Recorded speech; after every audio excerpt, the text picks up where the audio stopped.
Well, my name is Luke Harbur. I'm 18 years old. I just graduated from the University of North Carolina School of the Arts from their high school drama program. And I guess right now I'm a student, and in my free time I love to entertain, is the best way to put it. I think really his whole life he was sort of radiating this joy and kindness that was contagious with all his friends and family. I had a liver transplant when I was 11 months old, and I was waitlisted at 5 months old. So that 6-month period really defies the closeness of our family. And in that 6 months, he quit eating, and he was on a feeding tube, and there was just a lot of medical attention. And we were both working full-time, and of course Cole was running around here. He was little, so we really had our hands really full. And my brother was being moved around a lot as a kid, and I think that really influenced him for a while as to how he coped with everything. We sort of had our own lives, and we were brought together as he got better. And I think that's a really interesting brotherly relationship, and I'm glad we came back together for the better, because I think that separation was definitely sort of a different way to grow up. We went through first surgery at Children's Mercy. They thought there was a surgery that could help him, and it didn't. After a while, we became aware that the only thing that was going to save him would be a liver transplant.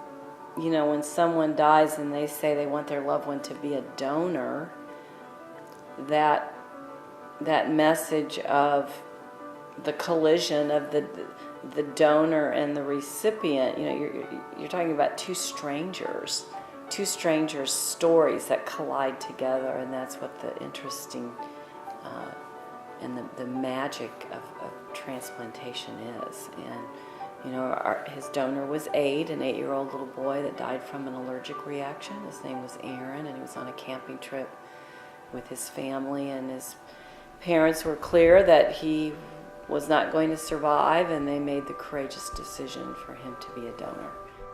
I'd made the decision personally to donate my organs personally long before that time. I had a friend whose father passed away waiting for a heart, and so I said to my wife, if anything ever happens to me, I want to be an organ donor. And she never really wanted to talk about it, didn't really like the subject, but it was an easy decision for me. So when this occurred with my son, I felt like we should donate the organs, and so I had the discussion with her, and she thought about it for a while and said, you know, you're right, we need to do this. And our son Luke is alive today, and our life changed because of that.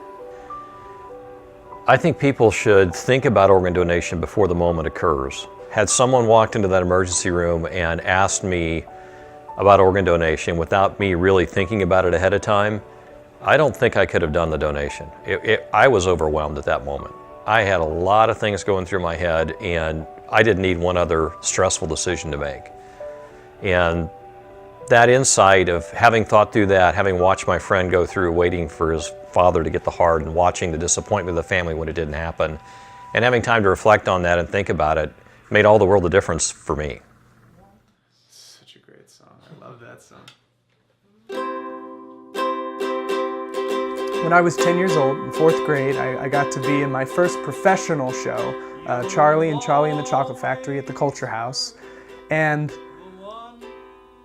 what was so great about the show was, of course, the fact I got to be on stage and got to be the lead. I mean, it was an honor. Right after, though, the Drake family was there, and I had this overwhelming sensation, and so I just started bawling, and I jumped in Melody's arms and just continuously said thank you, because I got to do that.